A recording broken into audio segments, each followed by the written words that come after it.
Bonjour, nous sommes au Festival du jeu vidéo à Montreuil qui va rassembler sur 90 000 m² tout ce que le monde vidéoludique compte d'acteurs importants, constructeurs, éditeurs, communautés de joueurs. Alors nous vous amenons avec nous dans les allées du salon pour vous faire découvrir les temps forts à ne pas louper de l'événement.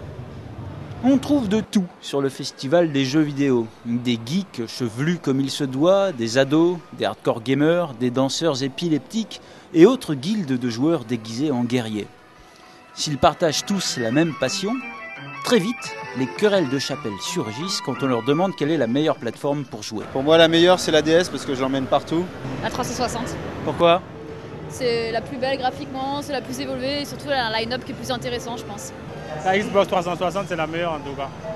Jusqu'à là, la PlayStation 3 ne répond pas à toutes les attentes en fait. La PlayStation 3. C'est quoi la meilleure machine pour jouer selon vous ? J'en sais rien. Je dirais la Wii, je trouve ça délire. La meilleure machine pour jouer, la mienne. Et la vôtre, c'est quoi ? Ah, je peux pas répondre. Un PC. Ça a l'air évident. Ah bah ça a l'air évident, oui, parce que moi je suis fan de MMORPG, de Ragnarok en particulier, qui se joue sur PC, donc voilà, pour moi c'est le PC. Les MMO, ces jeux en ligne rassemblant jusqu'à des milliers de participants simultanément, sont incontestablement les stars du festival. Pas une allée sans son stand présentant le dernier titre online ou une communauté de joueurs. Parmi les têtes de mort dans un décor dantesque, plusieurs centaines de joueurs ont passé leur week-end à faire la queue pour pénétrer sur le plus grand stand du salon. Bonjour. Je peux vous demander pourquoi vous faites la queue ? Warhammer Online, Age of Reckoning. C'est un jeu que vous attendez depuis longtemps ? Ouais, quand même. Ouais. On a envie de changer de World of Warcraft un peu, quoi, voir ce que ça donne. Alors, Warhammer Online, c'est un jeu massivement multijoueur basé sur l'univers de Games Workshop qui a été créé il y a maintenant 25 ans. C'est un univers qui est similaire au Seigneur des Anneaux, pour se situer un peu. Donc un jeu massivement multijoueur, c'est des milliers de joueurs qui jouent en même temps.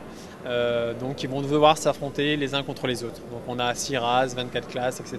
Énormément de richesses, mais c'est vrai que c'est le plus attendu parce qu'il apporte quelque chose de nouveau en termes de gameplay, en termes d'univers, par le contenu, et parce qu'on a un studio qui est renommé, parce qu'il y a une expertise pour Goa qui fait ça depuis maintenant des années, etc.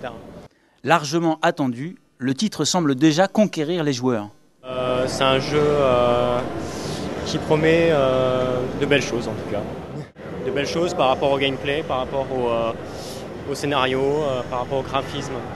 Franchement, je suis assez surpris, agréablement surpris. Maintenant, bon, c'est une version méta, on n'a pas accès à tout. Est-ce que le jeu sera optimisé dès sa sortie? On verra.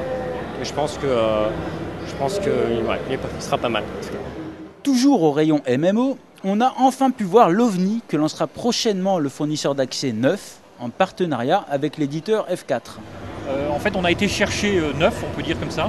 F4, nous, on est convaincus que le jeu vidéo peut sortir strictement du jeu vidéo. Et on a cherché un partenaire qui pouvait nous apporter quelque chose. Et donc, on a été voir 9CGTEL. Et ce qu'il nous apporte, c'est notamment une compétence technique. Ils connaissent très bien quand même les performances des réseaux télécoms. C'est un jeu qui est à la pointe, puisqu'on gère des collisions, plusieurs véhicules en même temps sur le même circuit, on a des tirs. Donc il est très pointu en termes d'utilisation des réseaux. Et ils nous ont apporté beaucoup de choses là-dessus. Et on a trouvé des partenaires qui aimaient le jeu, qui aimaient ce type de métier et qui connaissaient très bien le leur aussi. Alors Exalite, c'est quoi ? Donc c'est un MMO RPG et de course de véhicules. Donc c'est très innovant en termes de gameplay. À la base, vous avez un personnage, vous créez votre propre personnage. Ce personnage, comme dans les MMO, il va progresser. Vous allez passer du niveau 1 au niveau 2 jusqu'au niveau 40, 50 et puis ça progresse. Et donc vous allez acquérir de l'expérience et vous allez pouvoir aussi customiser votre personnage. Et puis aussi des armes qui permettent de faire du combat. Et donc c'est un jeu où vous avez aussi une très forte partie communautaire, en tout cas c'est ce qu'on espère, comme dans les MMO. Dans les villes, les joueurs vont pouvoir s'équiper, se parler entre eux, organiser des écuries, organiser des compétitions ensemble. Et ensuite ils vont aller se confronter ensemble sur des circuits avec pas mal de modes de course. L'idée, comme avec tous les jeux massivement multijoueurs, est de fédérer une communauté d'aficionados, comme le fait mondepersistant.com. Alors Monde Persistant, c'est un portail donc, de sites de news sur les MMORPG, donc c'est tout ce qui est jeux en ligne massivement multijoueurs. Et en fait, ça redirige aussi vers plein d'autres sites internet comme Monde Wii, Monde DS, Monde Xbox 360, qui là sont plus à destination de certaines consoles. Il y a aussi tout un réseau de fansites où là on a des fans de la communauté qui créent les news pour un jeu ou pour une console en particulier. Et en fait, tout ça appartient au réseau Monde Online. Voilà, et Monde Persistant est le portail de tous ces sites en fait. Au milieu d'un océan de jeux, quelques îlots matériels émergent ça et là. Peu nombreux, ils donnent l'occasion aux constructeurs de mettre en lumière leur offre hardware. Focus sur le dernier bijou portable de Dell. Eh bien en portable justement, c'est là un petit peu l'exclusivité ou le scoop ici au salon, où nous allons lancer là, cette semaine un nouveau portable vraiment dédié pour les gamers, comme on appelle chez nous les hardcore gamers, qui est l'XPS 1730. Vous allez pouvoir avoir 2 cartes graphiques en SLI de 256 mégas chacune, soit une mémoire dédiée graphique qui s'élève à 512. Ça va être la puce 8700 GMT. Alors un écran, c'est un écran 17 pouces large, widescreen comme on dit, avec une résolution qui va jusque de 1920 x 1200. Chez Samsung, qui présente ses derniers écrans 22 pouces, le festival est l'occasion de faire le point sur les grandes tendances de 2007 en matière d'imagerie. Le ratio taille, gain de performance et prix est de toute façon lié, et quoi qu'il arrive, effectivement, on a des montées en taille qui sont inévitables. C'est déjà le cas depuis l'année dernière, le 19 pouces était le standard, on est déjà passé au 22, on a même sauté le 20 pouces, en tout cas en ce qui nous concerne, on est passé directement au 22 pouces pour des questions de taille d'affichage et de surface d'affichage. Enfin, Philips met en scène son impressionnant système Ambix, une déclinaison de l'Ambilight dans l'univers vidéoludique. Imaginez, vous avancez dans un sombre et inquiétant couloir parsemé de créatures surarmées. Soudain, une explosion déchire le silence et vous surprend à suer à grosses gouttes. Vous avez eu vraiment peur.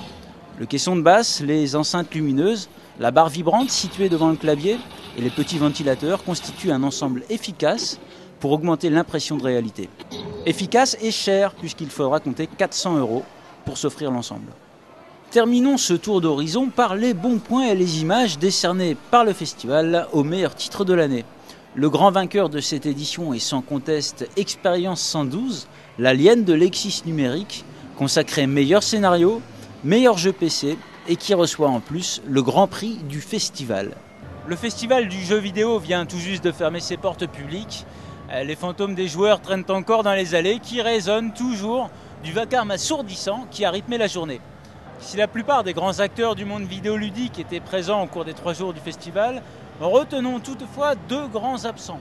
Le premier, c'est Crysis, le blockbuster tant attendu de Crytek. On espérait le voir, il faudra encore attendre pour se mettre quelques images sous la dent. Et le deuxième, c'est Apple, qui, bien que peu présent dans l'univers du jeu vidéo, compte certains joueurs parmi ses utilisateurs. Apple qui aura l'occasion de se rattraper auprès de son public au cours de l'Apple Expo qui se tient dans les prochains jours, porte de Versailles à Paris.